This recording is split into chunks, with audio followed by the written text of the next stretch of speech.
Hola, mi nombre es Carla Fernanda Sanlúcar Sánchez. Soy alumna del grupo 10 y en este momento te voy a explicar acerca del proceso del metabolismo de los carbohidratos. Pero, ¿qué es el metabolismo? ¡Comencemos! El metabolismo en sí se refiere a todas las reacciones químicas que ocurren en nuestro organismo. Vamos a tomar al metabolismo como un balance en dos procesos, en este catabolismo y el anabolismo, sabiendo que el catabolismo es nuestra fase degradativa, degenerativa. En sí, este se refiere a que va a transformar a compuestos orgánicos complejos a simples, por lo cual va a liberar la energía. Esta parte, la cual se almacena en forma de ATP y se va a usar en nuestra fase anabólica, es decir, pertenece o bien se relaciona con una reacción exorgónica. En el caso del anabolismo, esta es nuestra fase de síntesis, donde monómeros se unen para generar macromoléculas celulares. Quiere decir que va a transformar compuestos simples a complejos, por lo cual va a requerir energía que se liberó en el catabolismo. Y de igual forma, este es un tipo de reacción endorgónica. Por ejemplo, lo podemos utilizar para reparar algún tejido, para el crecimiento, compuestos que el organismo necesite. En sí, el metabolismo se ve un equilibrio entre estos dos procesos. Existen tres vías del metabolismo, nuestra vía anabólica, catabólica y anfibólica. Mencionábamos que nuestra vía anabólica es endotérmica, es decir, en esta se va a requerir energía, donde, donde está implicada en la síntesis de compuestos de mayor tamaño y más complejos a partir de precursores de menor tamaño. En nuestras vías catabólicas, es decir, estas exotérmicas, donde vamos a transformar compuestos de complejos a simples, es decir, vamos a desintegrar las moléculas. En nuestras vías anfibólicas, esta va a presentar en las encrucijadas, es decir, del metabolismo, y van a actuar como enlaces entre las vías anabólicas y catabólicas. Estas pueden actuar ya sea siendo una vía anabólica o pueden actuar como vía catabólica. Existen tres niveles del metabolismo y el catabolismo. En este caso mencionamos al primer nivel, por lo cual vamos a encontrar a proteínas, ácidos nucleicos, polisacáridos y lípidos. En el caso de nuestra segunda etapa, encontramos aminoácidos, nucleótidos, así como azúcares o ácidos grasos. De igual forma mencionamos al glicerol. En nuestra etapa 3 encontramos a los intermediarios metabólicos como el piruvato, el acetilcoenzima A, así como intermediarios del ciclo de Krebs. De igual forma, mencionábamos que el catabolismo libera energía, lo cual el anabolismo va a utilizar esa energía para llevar a cabo sus reacciones.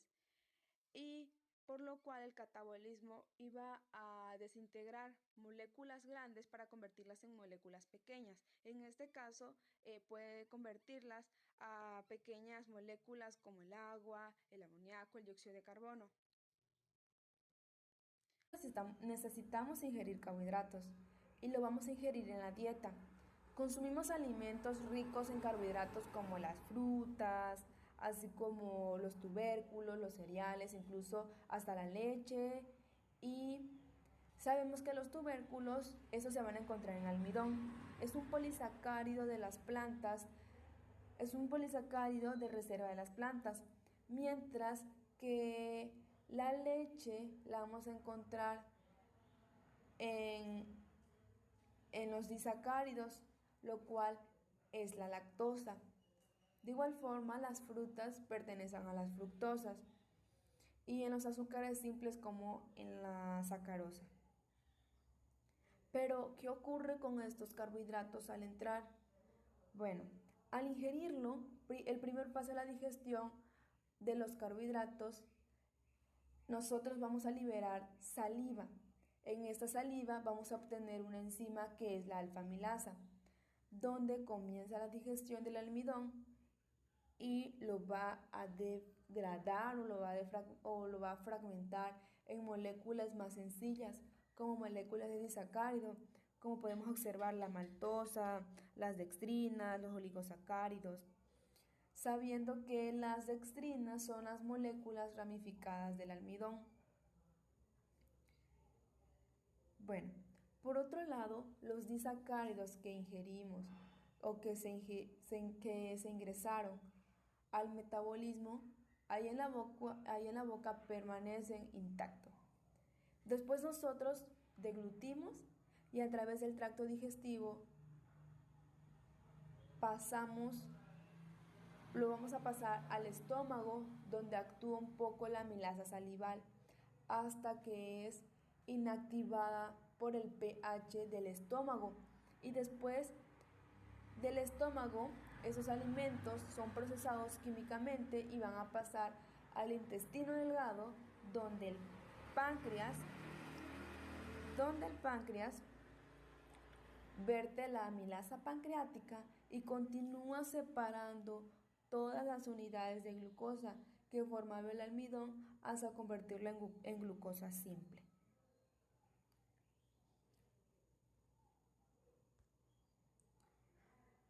Ahora bien, para que esto se pueda llevar a cabo, ahí también en el intestino vamos a encontrarnos con las dextrinas o con la isomaltosa, donde son las enzimas encargadas de romper estos enlaces del almidón, los enlaces alfa 1,6 y pues igual liberar las unidades que forma el almidón.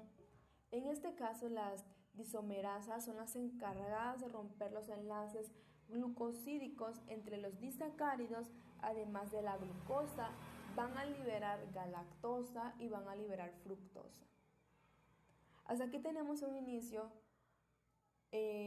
donde estamos transformando estas sustancias o bien moléculas complejas a moléculas más simples, con el objetivo de obtener moléculas más sencillas, que nuestras células las puedan absorber para que puedan realizar diversas acciones.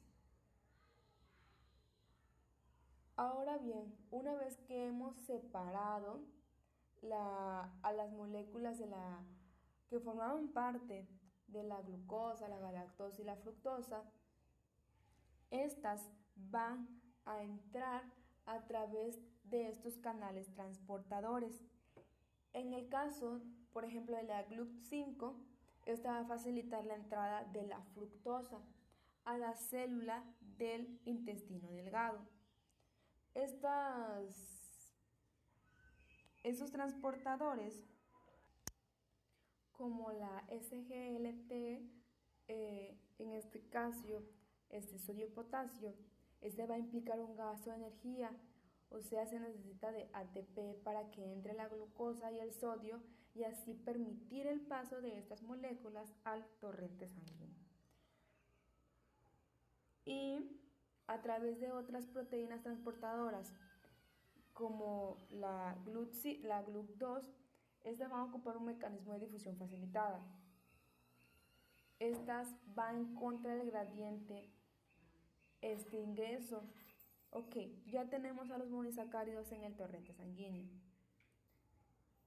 Desde ahí sigue el transporte a través de la vena porta para llegar al hígado, y ya en el hígado vamos a tener que el 60% de la glucosa se va a metabolizar, ahí siguiendo estas vías como la glucólisis anaeróbica, aeróbica, la gluconeogénesis, gluconeosíntesis, así como la glucogenólisis y la vía de la pentosa fosfato, para realizar las funciones que tienen asignadas.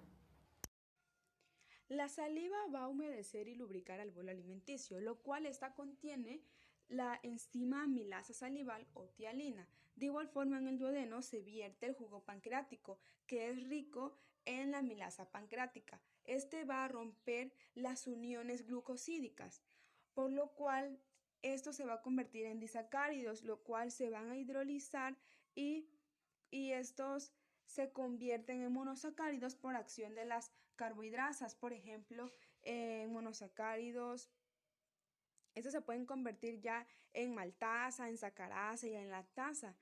La presencia de glucosa en sangre es el mecanismo básico que estimula la secreción de la insulina. lo cual la insulina nos va a permitir el almacenamiento y esa utilización de la glucosa por las células del organismo. Ahora bien, en la digestión de glúcidos, mencionábamos que los carbohidratos los ingerimos en los alimentos en forma principalmente de almidón. Por ese efecto de la enzima como la amilasa que encontramos en la boca, la amilasa pancreática que se vierte en el duodeno, que libera el intestino, este almidón se irá reduciendo de tamaño. Como podemos observar, el almidón pertenece a un polisacárido y este va a ir reduciendo su tamaño, mencionaba, e irá formando moléculas de disacárido que después se convierten principalmente en glucosa. En moléculas, por ejemplo, en dextrinas, en maltotriosas, lo cual la dextrina por medio de la enzima alfa-dextrinasa se va a convertir en glucosa, lo cual se será absorbido en el intestino. De igual forma, el almidón, como la maltotriosa, y de igual forma un disacárido como la maltosa, por la enzima glucosidasa se convierte en glucosa. Los disacáridos como la maltosa, lactosa y sacarosa, el ejemplo con la lactosa por medio de la enzima lactasa se convierte a galactosa, igual en glucosa. En el caso de la sacarosa se convierte en por la enzima sacarasa se va a convertir en fructosa y de igual forma en glucosa. El monosacárido, como esto ya es una molécula simple, esta no necesita desintegración, oxidación o como le queramos llamar, esta por automático se convierte, pues un ejemplo de ello podría ser la manosa, que como mencionábamos, se absorbe en el intestino. Ahora bien, con el metabolismo, existen varias rutas en el organismo que son fundamentales en el proceso del metabolismo de los carbohidratos. En la mayoría de estas rutas se toma como punto de partida la glucosa. La glucosa, es un compuesto, es un monosacárido de 6 carbonos, principalmente un combustible de las células. Para que la glucosa pueda generar la energía se necesitan de 10 reacciones enzimáticas. En conjunto reciben el nombre de glucólisis, siendo esta la vía inicial del metabolismo de los carbohidratos. Esta tiene 3 funciones importantes.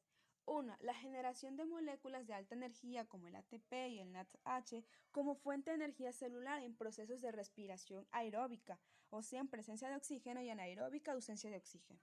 La segunda función es la generación de piruvato, que pasará al ciclo de Krebs como parte de la respiración aeróbica. En el caso de nuestra tercera función, la producción de intermediarios de 6 y 3 carbonos que pueden ser usados en otros procesos celulares. De igual forma, mencionamos que en presencia de oxígeno el piruvato se forma en acetilcoenzima A. Esta molécula se forma a partir de la glucosa de la mitocondria de la célula. En ausencia de oxígeno, el piruvato puede convertirse en varias clases de moléculas. Las células musculares, por ejemplo, donde tiene lugar la fermentación láctica y produciendo ácido láctico, a partir del piruvato. La glucosa se puede sintetizar a glucosa a partir de la gluconeogénesis, el cual se lleva a cabo en el hígado y su almacenamiento se realiza en las células epiteliales llamadas adiposas. Estas se van a localizar alrededor de la cintura y la cadera. Si la glucosa se termina, las células inician la fabricación de glucosa a partir de lípidos y proteínas que poseen el organismo al ingerir alimentos. Esta se lleva a cabo dentro del organismo el almacén de glucosa en glucógeno mediante el proceso llamado glucogénesis. Ahora bien, el glucógeno será almacenado en forma de grasa. Y cuando el organismo requiere de esta energía almacenada, toma el glucógeno y por medio de la glucogenólisis produce la molécula de glucosa. La gluconeogénesis y la glucogenólisis, son procesos anabólicos que requieren energía, lo cual la glucólisis y la glucogénesis son procesos catabólicos que liberan energía. Ahora bien, las vías de las pentosas. Mencionábamos a estas tres porque podríamos decir que son los productos e intermediarios metabólicos, como por ejemplo la ribosa 5-fosfato, la ribosa 5-fosfato y la silulosa 5-fosfato, que iré explicando en las siguientes diapositivas. La pentosa fosfato es una ruta metabólica durante el cual se utiliza glucosa para generar NADPH y ribosa como producto, lo cual el NAD es la nicotinamida adenina dinucleótido fosfato. Este se produce en el citosol de las células. Se produce principalmente en el tejido adiposo, glóbulos rojos, corteza suprarrenal e hígado. Es activada por la insulina después de comer. No se utiliza ni se produce ATP. Este se divide en dos fases, en una fase oxidativa que se genera NADPH, que es irreversible, y la fase no oxidativa, pentosa fosfato, lo cual esta es reversible. Ese NADPH que se forma en la fase oxidativa sirve como coenzima para la síntesis de ácidos grasos y para generar el glutatión, como cuando está reducido, para que de este modo participe en la detoxificación de los radicales libres dentro de los glóbulos rojos. De igual forma, la ribosa nos sirve para formar dos pentosas utilizadas para la síntesis de ácidos nucleicos y nucleótidos. Mencionábamos nuestra fase oxidativa, lo cual partimos de una glucosa 6-fosfato y esta se va a convertir a 6-fosfogluconalactona por medio de nuestra enzima glucosa 6-fosfato deshidrogenasa, lo cual aquí se requiere de NADP y vamos a obtener como producto al NADPH, es nuestro primer producto. De igual forma, la 6-fosfogluconalactona se convierte a 6-fosfogluconato por medio de nuestra enzima 6-fosfogluconalactonasa deshidrogenasa, lo cual aquí vamos a obtener nuestro segundo producto, que va a ser el NADPH. Y de igual forma, aquí por medio de la enzima 6-fosfogluconato deshidrogenasa vamos a obtener a nuestra ribosa 5-fosfato. De igual forma, aquí liberamos una molécula de hidrógeno, o sea, liberamos un protón. Ahora bien, ya obtuvimos en nuestra fase oxidativa nuestros productos, que era la nicotinamida adenina dinucleótido fosfato. Ahora bien, en nuestra etapa no oxidante, aquí va a suceder que la ribosa 5-fosfato que obtuvimos tiene dos destinos. Una epimerasa puede catalizar la formación de silulosa 5-fosfato, mientras que la otra isomerasa puede catalizar la formación de ribosa 5-fosfato. Después de esto, la transaldolasa y la transcetolasa van a permitir la transformación de las pentosas fosforiladas en glucosa para conectar con la vía glucolítica. La transcetolasa catalizará una reacción reversible en la que transfiere segmentos de 2 carbonos de una cetosa, lo cual es la silulosa 5-fosfato, hacia el aldehído de una aldosa, la ribosa 5-fosfato. Esto dará origen a una heptosa, es la pseudoptulosa 7-fosfato, y a una triosa, que es el famosísimo gliceraldehído 3-fosfato. Ahora bien, como segundo paso, esta enzima también puede transferir un segmento de 2 carbonos de la silulosa 5-fosfato a la eritrosa 4-fosfato para que ésta forme a la fructosa 6-fosfato y al gliceraldehído 3-fosfato. La transaldolasa, por su parte, va a transferir de modo reversible un segmento de 3 carbonos, equivalente a la dihidroxiacetona de una cetosa a una aldosa. Ahora bien, mencionamos que vamos a obtener como producto de estas rutas a 2 moléculas de fructosa 6-fosfato y a la ribosa 5-fosfato. Mencionábamos que esta ruta se lleva a cabo en el citosol y que vamos a obtener como producto en la segunda fase, en la primera fase, la oxidativa, nuestra molécula de NADPH, que es irreversible, y en la fase no oxidativa a las pentosas fosfato, lo cual son reversibles. Ahora bien, la glucogénesis igual forma parte de nuestras vías que nos van a ayudar a degradar a a nuestra de glucosa. Por ejemplo, esta es una ruta anabólica donde tendrá lugar la síntesis de glucógeno a partir de la glucosa 6-fosfato. Este se lleva a cabo en el hígado y en menor proporción en el músculo. De igual forma, por medio de nuestra glucosa 6-fosfato será catalizada por la enzima hexocinasa en el músculo y por la glucosinasa en el hígado. La glucosa 6-fosfato se va a isomerizar hacia glucosa 1-fosfato por medio de nuestra enzima fosfoglucomutasa y la glucosa se fosforila hacia glucosa. Ok.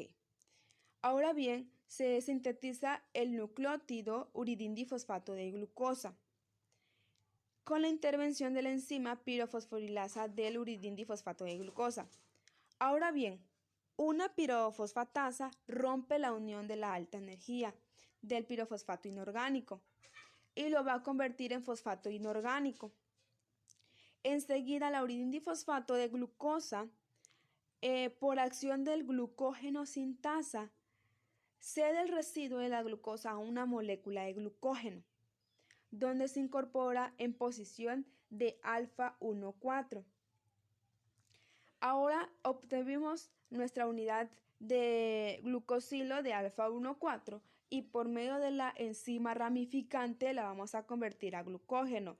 El glucógeno es un monómero de glucosa, este es un polímero ramificado, lo cual obtenemos a lo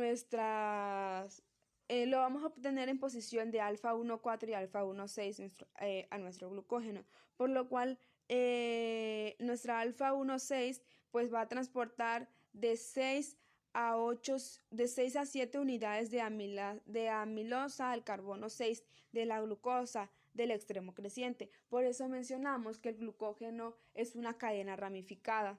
Glucogenólisis en sí es la movilización o degradación por fosforólisis del glucógeno. Es decir, de los polisacáridos de reserva se van a liberar unidades de glucosa. Esto sucederá por la hidrólisis de la unión de alfa 1,4 entre unidades de glucosa sucesivas, con la participación de fosfatos inorgánicos, por lo cual se van a liberar monosacáridos ya fosforilados. Esto es como la glucosa 1-fosfato. Ok, empezamos. Por medio de la fosforilasa, va a actuar sobre el glucógeno hasta llegar cerca de una ramificación en el enlace glucosídico alfa 1,6 y va a detener su acción. Como podemos observar, las bolitas azules, estas serán nuestros residuos de glucosa que van a estar unidos a los enlaces alfa 1,4 estarán unidos a nuestros enlaces alfa 1,6 y va a detener su acción. Ahora bien, por medio de una enzima que tiene una doble actividad, por un lado la transferasa, va a transferir en unión alfa 1,4 a otra rama del glucógeno. Como podemos observar en este caso, se irán transfiriendo hacia nuestro otro lado de nuestro glucógeno, es decir, hacia el otro enlace. Ahora bien, la amilo alfa 1,6 al hidrolizar en ausencia de fosfato es reducido a glucosa en posición 1,6 que persistió adherido de forma lateral a la cadena, lo cual ahora quedará disponible para su hidrólisis por medio de la fosforilasa. Es decir, en sí quedaría ya nuestra rama, por decirlo así, ya desramificada, ya para llevar a cabo su hidrólisis e iniciar de nuevo. Y sinceramente entiendo que sigue los mismos pasos porque Mencionábamos que primero la fosforilasa actuaba sobre el glucógeno y este iba hasta llegar a una ramificación, este iba a detener su acción. Después, por medio de la transferasa se iban a ir transfiriendo hacia nuestra otra unión y de ahí nuestra cadena, lo cual ahora se iba a hidrolizar para que quedara disponible para su hidrólisis por medio de la fosforilasa. Ahora bien, la glucogenólisis, mencionamos que la glucosa 1-fosfato será liberada por la acción de la fosforilasa, que es convertida en glucosa 6-fosfato, por la enzima fosfoglucomutasa. Aquí podemos observarlo. Empezamos con una glucosa libre, luego tenemos a nuestra glucosa 6-fosfato, que por medio de la fosfoglucomutasa la convertiríamos en glucosa 1-fosfato, para que así la glucosa 6-fosfato entre en la vía glucolítica.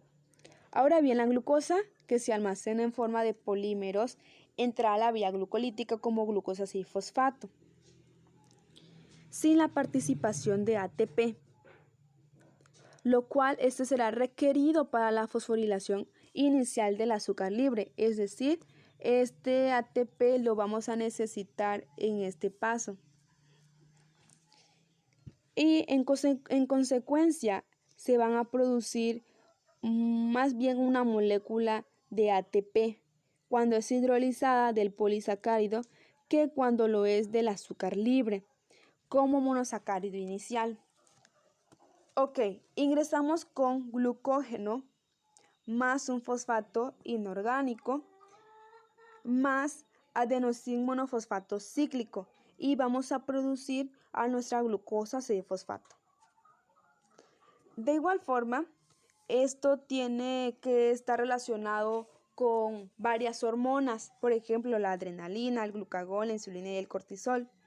La movilización del glucógeno se controla normalmente por medio de hormonas, o sea, por cascadas metabólicas que se activan por la formación del adenosín monofosfato cíclico.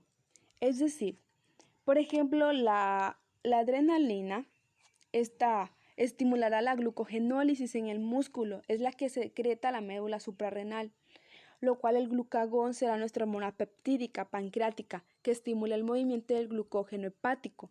Y la insulina actúa por medio de segundos mensajeros y al mismo mensajero que produce la apertura de la bomba de glucosas, produce la síntesis de glucógeno. Y el cortisol apoya el metabolismo de hidratos de carbono, por ejemplo la glucocorticoide. Ahora bien, la gluconeogénesis, esta es una vía de síntesis de glucógeno, que parte de aminoácidos como el lactato, así como el glicerol o cualquier otro intermediario del ciclo de Krebs. Se produce principalmente en el hígado, así como la corteza renal, las células epiteliales del intestino delgado. No es una inversa de la glucólisis. De igual forma, tiene precursores como el piruvato, el lactato y el glicerol. El piruvato es un precursor principal del proceso y el lactato entra como piruvato, y lo cual el glicerol entrará como dihidroxiacetona fosfato. Esa es una vía que ocurre principalmente en el hígado, mencionábamos, es vital ya que en situaciones de ayuno el cuerpo puede seguir obteniendo glucosa. Y la activación de esta vía está ligada con la alimentación del organismo. Por ejemplo, el precursor lactato, puede venir de los eritrocitos cuando producen lactato anaerobia. Sabemos que pertenece a una vía anaerobia, o bien desde el músculo. El lactato pasa a la sangre y después llega al hígado y allí el lactato por la gluconeogénesis en glucosa, lo cual la libera al hígado y vuelve al músculo donde se producirá la fermentación láctica. Un ejemplo de ello podría ser cuando nosotros hacemos mucho ejercicio y hay poco oxígeno. Y el glicerol Este viene como cuando producimos la hidrólisis, es decir, la ruptura de los triglicéridos. Y la alanina, este es un aminoácido, es un precursor más importante, es decir, es el último precursor. Este lo encontramos en el esqueleto carbonados de los aminoácidos. El músculo en ejercicio consume glucosa y transforma el glucosa en piruvato. El piruvato, cuando acepta los grupos amino, se lo cede a un glutamato y se transforma en alfa-cetoglutarato. Y este se transformará en alanina. Ahora bien, la glucólisis o glicólisis. Sabemos que esta es una ruta metabólica que se encarga de oxidar a la glucosa o bien romper, lo cual con la finalidad de obtener energía en forma de ATP y de NADH. Esta ruta está formada por 10 reacciones, lo cual 3 son irreversibles y 7 reversibles, lo cual mencionaré más adelante. Mencionábamos que esa es una ruta metabólica universalmente distribuida en todos los organismos y las células.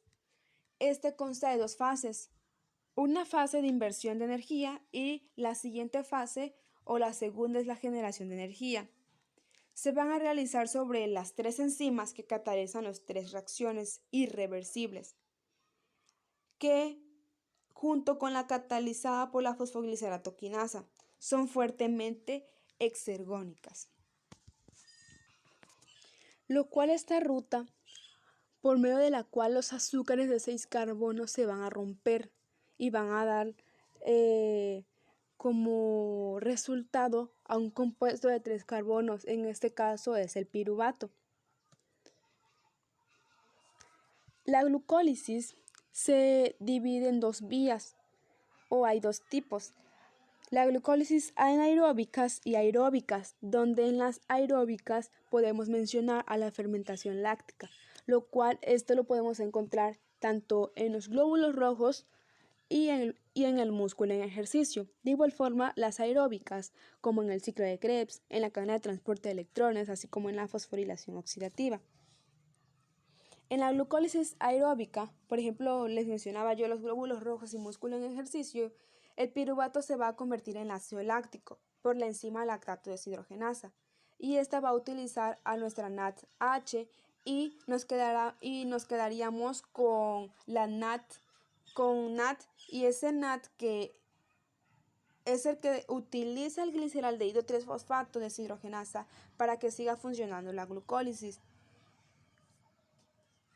Ahora bien, aquí podemos observar una imagen. Yo les mencionaba la primera fase, que era la inversión de energía, donde íbamos a requerir de una molécula de ATP, pero en este caso, como hay 2 enzimas que la requieren, son 2. En la fase de generación de energía, pues vamos a obtener 4 ATP y 2 NADH, y de igual forma nuestro resultado o nuestro producto final es el piruvato.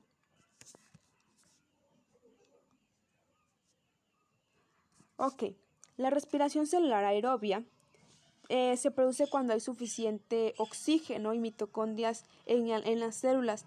¿Por qué en los glóbulos rojos pertenece a anaerobia? Porque esta no contiene mitocondrias, y lo cual va a liberar una gran cantidad de energía. Este consta de 4 pasos. Partimos con la glucólisis y después vamos con la formación de acetilcoenzima A, así como en el paso 3 el ciclo del ácido tricarboxílico, y como último paso es la fosforilación oxidativa.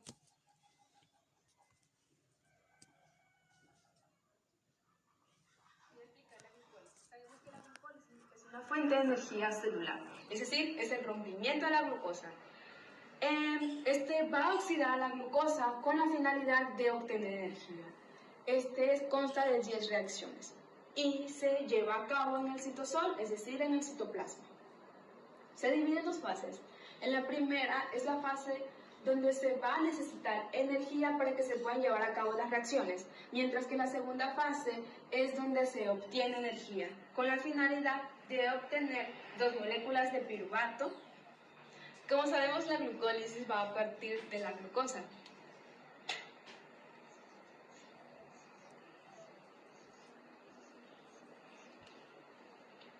Es decir, la primera etapa es una fosforilación. ¿Por qué?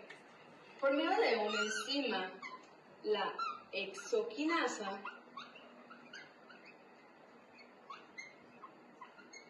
se va a convertir a glucosa 6-fosfato.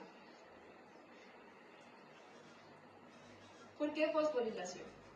Porque se le va a agregar un grupo fosfato al carbono número 6 de la molécula, lo cual todo lo que termina en quinasa necesita energía.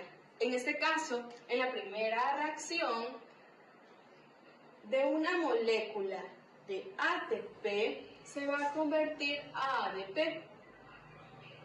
Ahora bien, ya obtuvimos la glucosa 6-fosfato. El segundo paso es una isomerización. Como todos sabemos, un isómero es aquel que tiene el mismo número de moléculas, pero que difiere en su localización. En este caso, de glucosa 6-fosfato se va a convertir a fructosa 6-fosfato. ¿Qué pasó?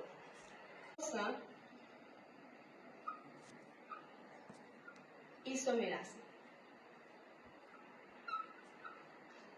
Una vez obtenido la fructosa 6-fosfato, esa se va a convertir en fructosa 1,6-bifosfato.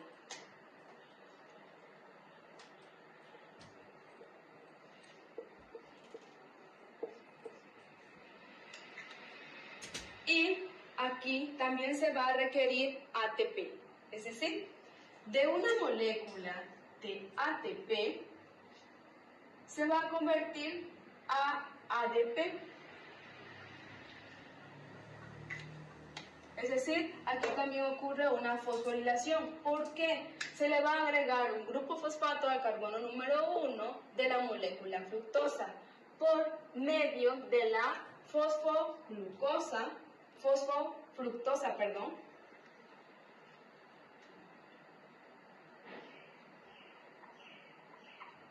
quinasa. ¿Ok? Obtuvimos a la fructosa 1,6-bifosfato. En esta etapa va a ocurrir un rompimiento de la molécula, es decir, esta se va a dividir en dos reacciones. Una, que es la dihidroxiacetona,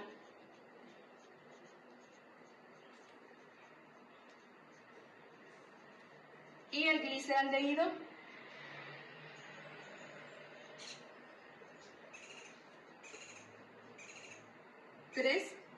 fosfato. ¿Por qué ocurre esto? Sabemos que se obtienen dos moléculas de piruvato. ¿Por qué? Porque la dihidroxiacetona se va a convertir en gliceraldehído 3-fosfato, para que juntas, a partir de aquí, en la segunda fase, lleven a cabo las siguientes reacciones y así obtener al piruvato.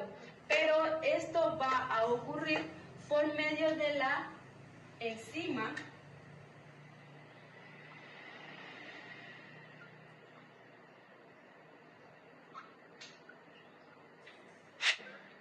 ¿ok? Como sabemos, esta fase es una isomerización, lo cual se va a llevar a cabo por medio de la enzima fructosa bifosfato aldolasa. Estas dos moléculas están relacionadas entre sí por medio de una enzima triosa isomerasa. ¿Ok? Una vez obtenido el gliceraldehído 3-fosfato,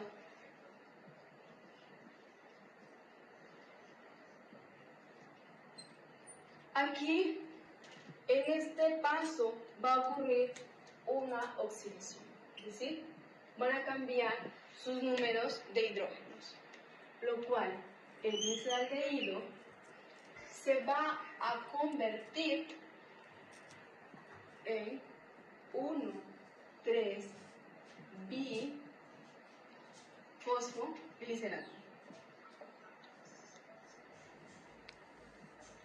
Pero, ¿cómo ocurre esto? Esto va a ocurrir gracias a la enzima gliceraldehído 3-fosfato deshidrogenasa. Para no volver a escribir el nombre, solo pondré deshidrogenasa.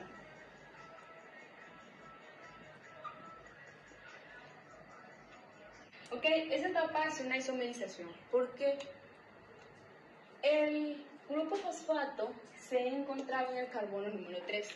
Ahora bien, su grupo fosfato se va a encontrar en el carbono número 2. Habíamos dicho que esta transformación va a ocurrir por medio de la fosfogliceratinutasa. Ok, ahora bien, obtuvimos ya la 2-fosfoglicerato. Ahora vamos a transformarlo a fosfoenol piruvato. ¿Qué ocurre aquí? Aquí va a ocurrir una deshidratación.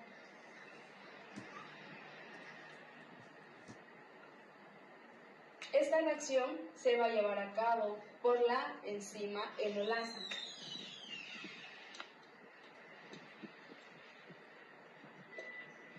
Ahora bien, ya obtuvimos el fosfoenol piruvato. El fosfoenol piruvato se va a convertir a nuestro producto final, que es el piruvato.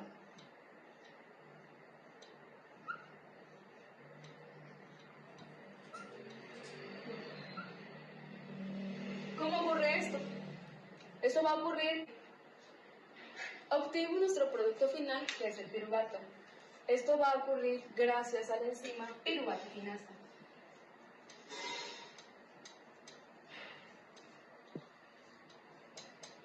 Lo cual aquí os va a ocurrir un rompimiento del grupo fosfato. Es decir, vamos a obtener nuestra segunda molécula de alta energía, nuestro segundo ATP, lo cual pasa de ADP a ATP. Nuestra primera molécula de alta energía la obtuvimos al transformar 1,3-bifosfoglicerato a 3-fosfoglicerato. ¿Okay? De ATP pasa a ATP. Una vez obtenida el piruvato puede tomar dos vías, ya sea una vía aeróbica que pasa el ciclo de Krebs o ciclo del ácido cítrico tricarboxílico, o bien a la vía anaeróbica que es la fermentación láctica o bien el ácido láctico, que esto ocurre en los glóbulos rojos o en el músculo en ejercicio. El piruvato. La glucólisis tiene tres etapas o tres puntos importantes, es decir, iniciamos requiriendo energía y finalizamos con rompimientos de moléculas liberando energía, es decir, obteniendo energía. La glucólisis es una vía catabólica. ¿Por qué? Iniciamos con una molécula compleja y finalizamos con una molécula simple. Iniciamos con la glucosa, que es una molécula de 6 carbonos, y finalizamos con una molécula de 3 carbonos. Debemos recordar que la glucólisis se lleva a cabo en el citosol o bien en el citoplasma. Mencionaba que la glucólisis está formada por 10 reacciones, lo cuales 3 eran irreversibles. Mencionamos a la primera, que en este caso es cuando la glucosa se forma a glucosa fosfato. Una vez que la glucosa se convierte a glucosa fosfato, esta ya no puede regresar, esta ya se queda atrapada ahí. Y nuestra segunda reacción irreversible será cuando convertimos a la fructosa fosfato a fructosa 1,6-bifosfato. Nuestra última reacción irreversible será cuando se convierta fosfoenol piruvato a piruvato, lo cual una vez ya está convertida a piruvato no puede volver a regresar. En el caso de nuestras 7 reacciones, esas sí son reversibles. Ahora bien, con respecto a nuestros productos, nos vamos a quedar con 2 moléculas de piruvato y 4 ATP. Pero como se utilizaron 2 ATP al principio, la ganancia neta va a ser de 2 ATP, 2 NADH y 2 piruvato. Ahora bien, el destino del piruvato, esto puede ser, como habíamos mencionado, cuenta con 2 vías, una vía aeróbica y anaeróbica. En el caso de nuestra vía aeróbica mencionábamos el ciclo de Krebs y a la vía anaeróbica al ácido láctico. Ok, el piruvato puede tomar 4 rutas, ya sea el oxalacetato, así como el acetilcoenzima A, lactato y el etanol. En el caso de la ruta hacia lactato, esto ocurre en la fermentación láctica, es decir, en los glóbulos rojos y el músculo en ejercicio. Y bien microorganismos, decíamos que este forma parte de una vía anaeróbica. El piruvato, en este caso, se va a descarboxilar y va a producir al acetaldehído. Posteriormente se va a reducir a etanol por medio del alcohol deshidrogenasa, pero para que este proceso se lleve a cabo, sabemos que el piruvato será catalizado por la enzima piruvato deshidrogenasa, lo cual se va a requerir de un átomo de una molécula de hidrógeno y se va a liberar dióxido de carbono. Una vez obtenido el acetaldehído por medio del alcohol deshidrogenasa, se va a necesitar de nuestra molécula NADH para liberar a NAD, lo cual esta se va a convertir a etanol. Y con respecto a la ruta del ácido pirúvico con el etanol, la fermentación alcohólica, en este caso las levaduras, el piruvato se va a reducir a lactato en una reacción reversible que será catalizada por el lactato deshidrogenasa. Ahora bien, el lactato deshidrogenasa es una deshidrogenasa clásica que usa el NAD como coenzima. Este es una reacción de oxidorreducción donde el piruvato va a reducir al lactato y va por transferencia de un par de electrones y protón desde el NADH, lo cual como van a actuar 2 moléculas de piruvato, se van a obtener 2 de lactato. En el caso de la ruta del ácido pirúvico, el oxalacetato, el piruvato se va a carboxilar produciendo el oxalacetato.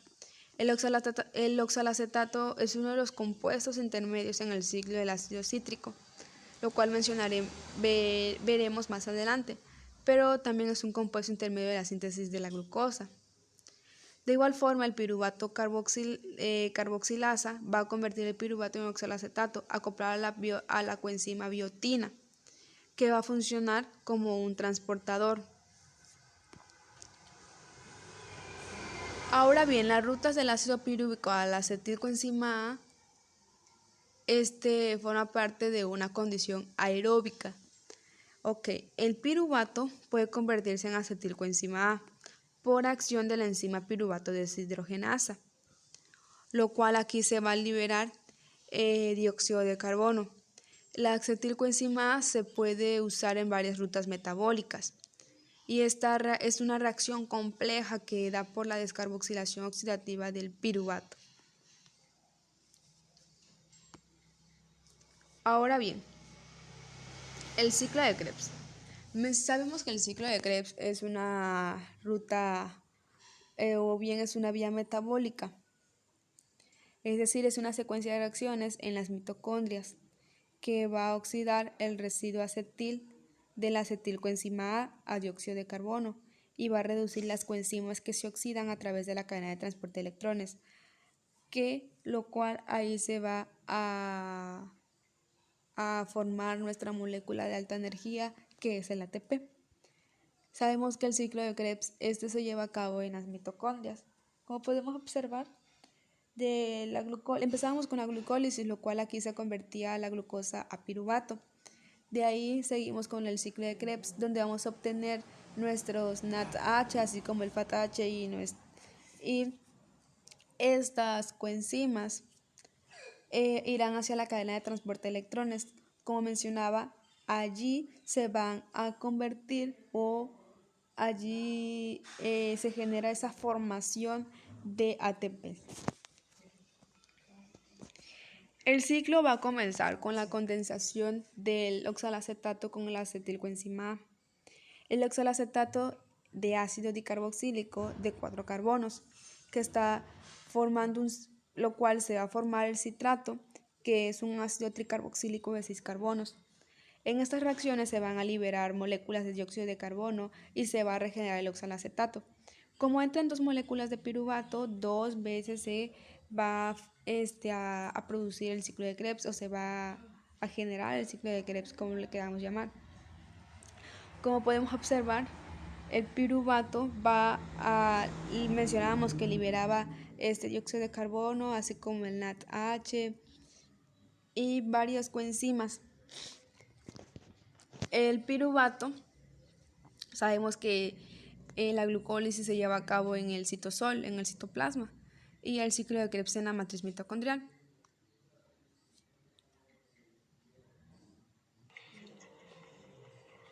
El ciclo de Krebs es una ruta metabólica, es decir, es una asociación de reacciones químicas que va a formar parte de la respiración celular en todas las células aerobias, donde es liberada energía almacenada a través de la oxidación de la acetilcoenzima A, derivado de carbohidratos, lípidos y proteínas, en dióxido de carbono y energía química en forma de ATP. En la célula eucariota, el ciclo de Krebs se realiza en la matriz mitocondrial. En organismos aeróbicos, el ciclo de Krebs es la parte de la vía catabólica que realiza la oxidación de glúcidos, ácidos grasos y aminoácidos hasta producir dióxido de carbono, liberando energía en forma utilizable, o sea, poder reductor y el GTP. En algunos microorganismos se produce el ATP. El ciclo de Krebs también proporciona precursores para muchas biomoléculas, como ciertos aminoácidos, pero se considera una vía anfibólica, es decir, catabólica y anabólica al mismo tiempo. El acetilcoenzima A es el principal precursor del ciclo de Krebs. El ácido cítrico o citrato se obtiene en cada ciclo por condensación del acetilcoenzima A y el oxalacetato. El acetilcoenzima A se va a transformar a citrato gracias a nuestra enzima citrato sintasa, donde ésta se va a deshidratar. El citrato se va a formar a cisaconitato gracias a nuestra enzima aconitasa, donde se vuelve a deshidratar. Pero la cisaconitato se va a convertir en deisocitrato de igual forma por la misma enzima que es la aconitasa. En este caso, aquí se va a hidratar y la deisocitrato, esta se va a convertir a alfa-cetoglutarato por medio de nuestra enzima isocitrato deshidrogenasa. Pero sabemos que el piruvato precede de la glucólisis. Y para que el piruvato se pueda convertir a acetilcoenzima A, se necesita de 5 cofactores. Más bien, se va a convertir a acetilcoenzima A por la piruvato deshidrogenasa, pero necesita de los 5 cofactores, que es la vitamina B1, la vitamina B2, la vitamina B3 y también el ácido lipoico y el ácido pantoténico, que vamos a ver en otras diapositivas. De igual forma, estos 5 cofactores que utilizó la piruvato deshidrogenasa las va a utilizar nuestra isocitrato deshidrogenasa. En este caso, nuestra isocitrato deshidrogenasa pues va a generar una reacción que es la descarboxilación, lo cual aquí se va a entrar el NAD más y se va a producir el NAD más y de igual forma se va a liberar dióxido de carbono. El NAD más H este equivale de 2.5 a 3 ATP.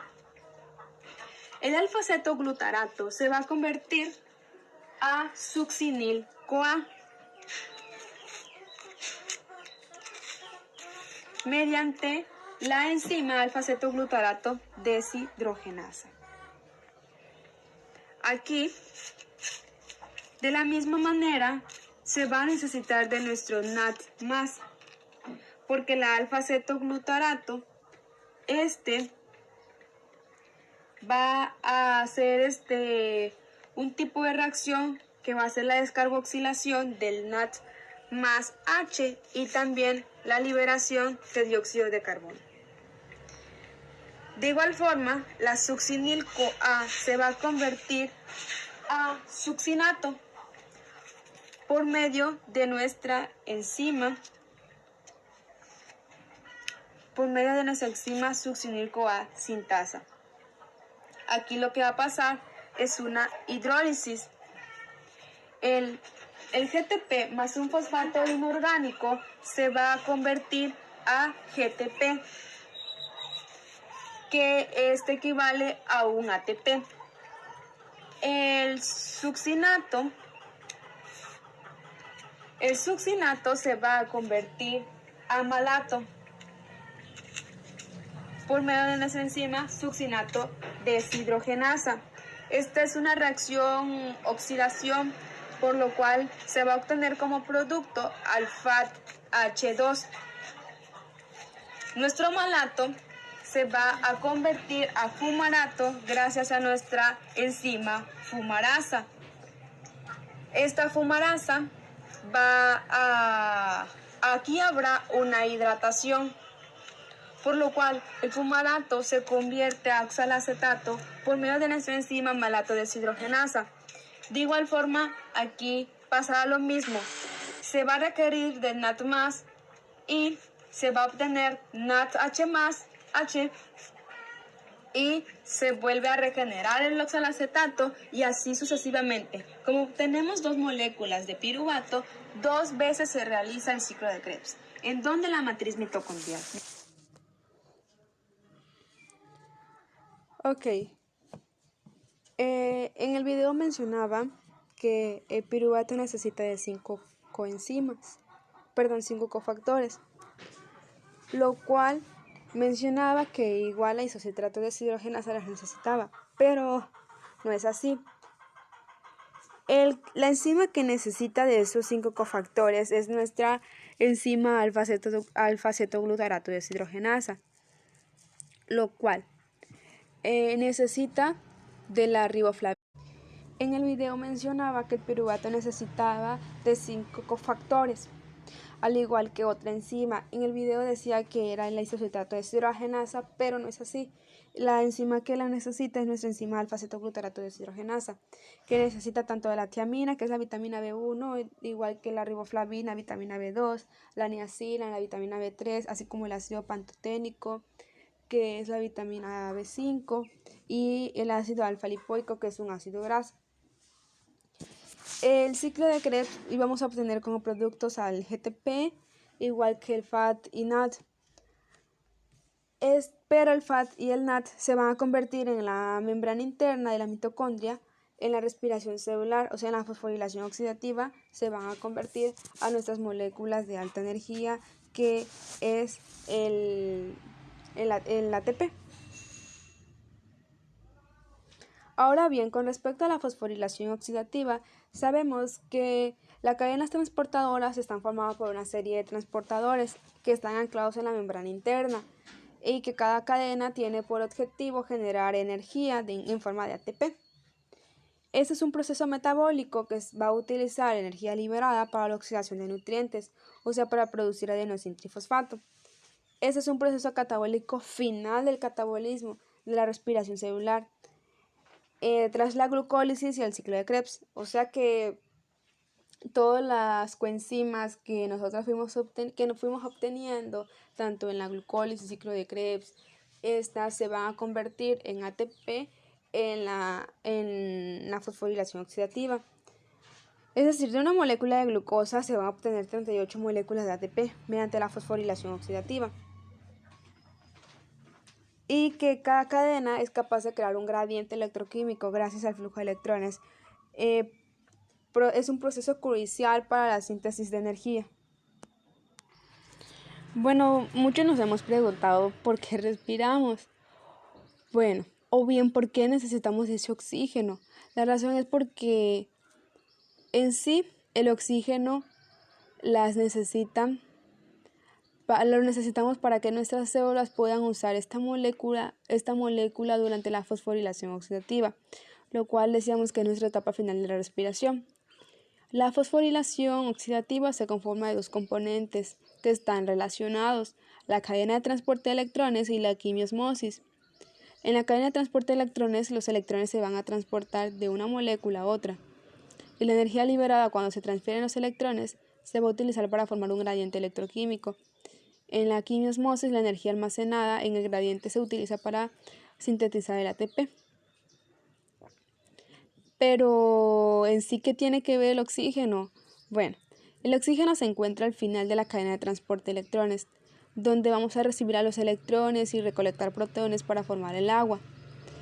Es decir, si el oxígeno no se encuentra ahí para recibir esos electrones, la cadena de transportes se detendrá y la quimiosmosis no va a sintetizar más ATP.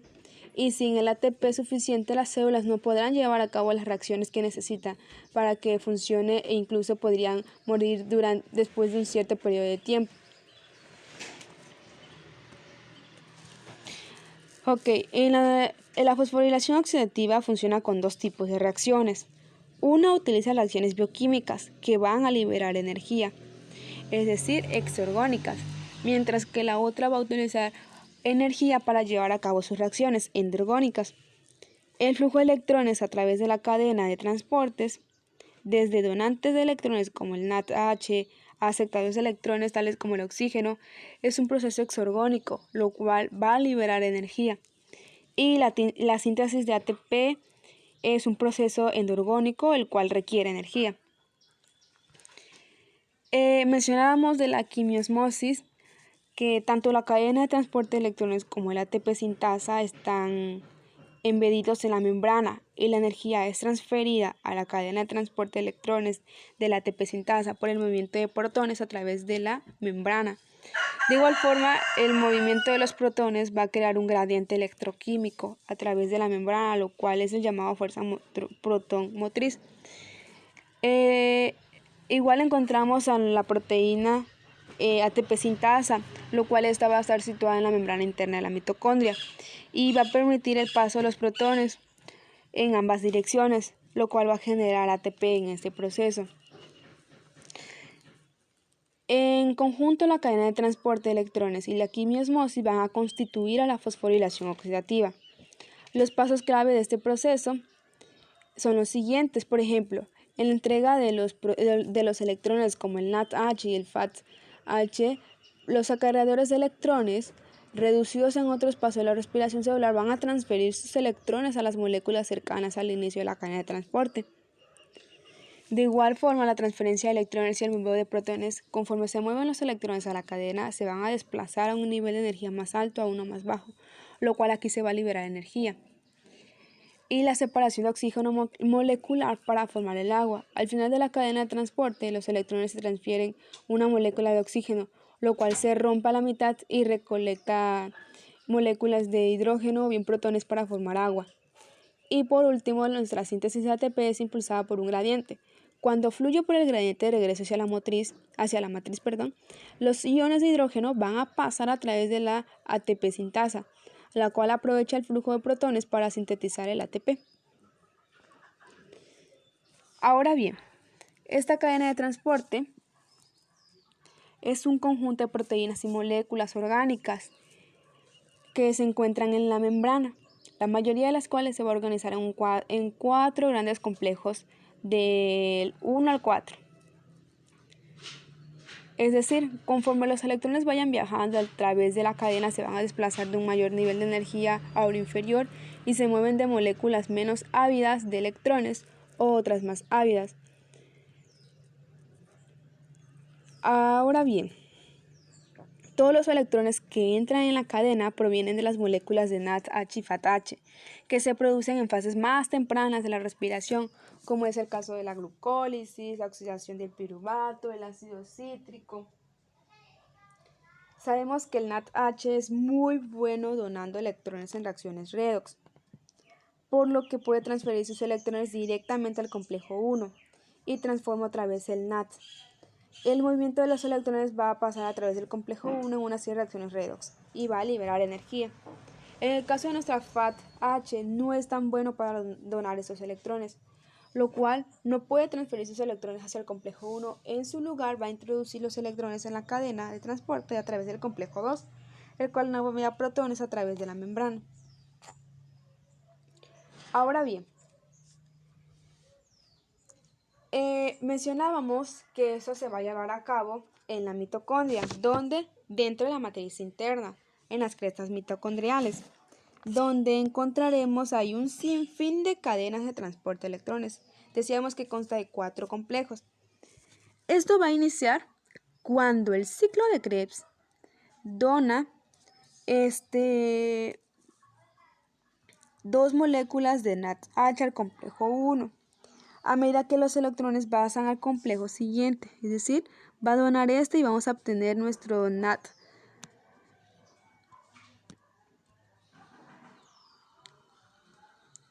Y deseamos que va a pasar al siguiente complejo, lo cual van a pasar también protones hacia el espacio intramembrana. Y después este electrón va a pasar hacia nuestro complejo número 2. Y al pasar va a recoger un segundo par de electrones hacia la matriz. Este complejo Q que podemos observar, que está aquí, va a recorrer toda la membrana y va a empujar a los protones hacia el espacio intermembrana, lo cual los electrones se van a trasladar al complejo final y esos electrones se encuentran del lado de la membrana. Al pasar estos, van a pasar los protones al espacio intramembranal. Finalmente, un átomo de oxígeno va a entrar y va a recoger a los 2 electrones de la cadena y posteriormente 2 protones de la matriz para producir nuestra molécula de agua. Ahora bien, cada molécula de NADH libera 2 electrones, que moviéndose para la cadena va a liberar 6 protones de la matriz.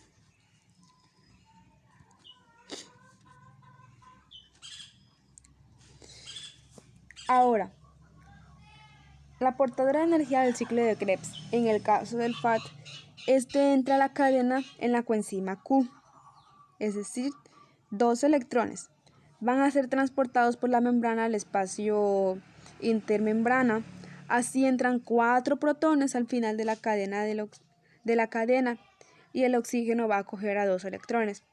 Hasta ahora la energía NADH y el FADH2 ha sido utilizada para bombear esos protones hacia la matriz del espacio intermembrana. Ahora bien, la concentración observamos que es mayor en el espacio. Es mucho mayor, va a ser mucho mayor en el espacio intermembrana, lo cual va a crear un desequilibrio de concentración de electrones y electrostática. Esos niveles tienen una energía que será utilizada para sintetizar el ATP. La evidencia surge que la energía potencial que cruza la membrana se va a utilizar cuando unos pares de protones pasen. Cada par activa una enzima, en este caso es nuestra ATP sintasa, que va a permitir su paso, así esta enzima cataliza la reacción del ATP con un grupo fosfato. Bueno, el NAD va a transportar 3 pares de protones que al regresar a la matriz producen 3 ATP, mientras que el FAT-H traslada 2 pares de protones por la membrana, produciendo 2 moléculas de ATP. En el caso de la glucólisis, el NAT producido en el citosol, aunque las moléculas no pueden por sí mismas cruzar la membrana mitocondrial, si las acompaña para volver a llegar sus electrones a las cadenas gracias a lanzaderas especializadas, esos electrones van a entrar a la cadena a través de la coenzima Q y bombear 4 protones al interior de la membrana, y así cada NADH, la glucólisis, va a dar como resultado la formación solo la producción de 2 ATP. Ahora bien, en resumen, ¿para qué nos va a servir todo esto? Bueno, uno va a regenerar los acarreadores de electrones. El NADH y el FATH van a donar sus electrones a la cadena de transporte y se convierten otra vez en NAD y en FAT. Eso es importante porque las formas oxidadas de los acarreadores de electrones se utilizan en la glucólisis y el ciclo del ácido cítrico, así que deben estar disponibles para mantener estos procesos en funcionamiento, mientras que igual forma un gradiente de protones. La cadena de transporte genera un gradiente de protones a través de la membrana interna de la mitocondria. Es decir, en el espacio intermembranal hay una concentración más alta de iones de hidrógeno y en la matriz hay una concentración más baja. Este gradiente es una forma de energía almacenada que, como veremos, se puede utilizar para generar ATP. Ahora bien, con respecto a los ATP que se producen, en general,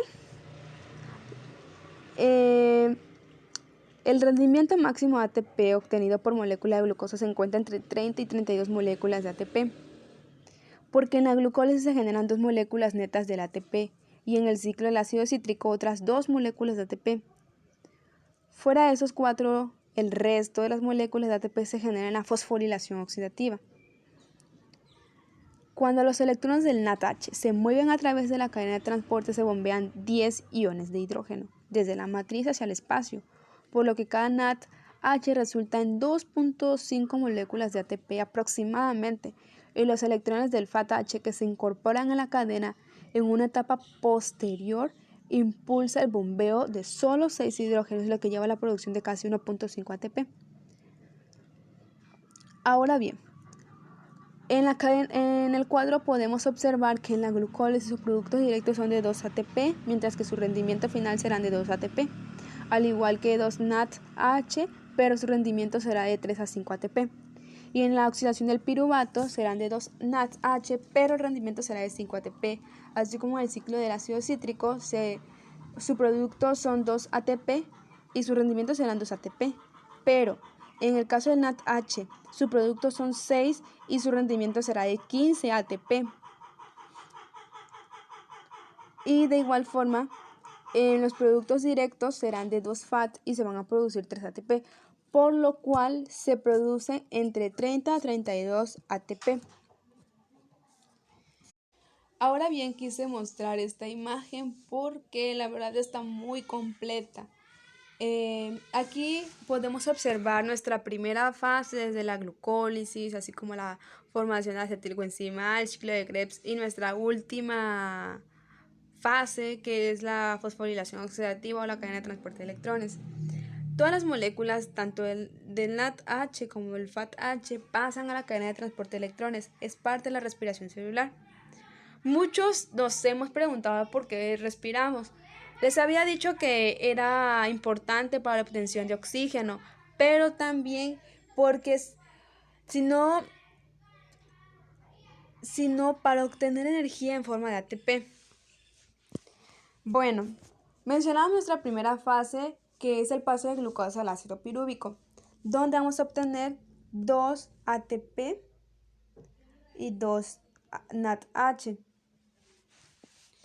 El segundo paso es la formación de acetilcoenzima A, ya en la membrana mitocondrial, porque la glucólisis se lleva a cabo en el citoplasma, donde aquí vamos a empezar a formar lo que es el dióxido de carbono y el NADH.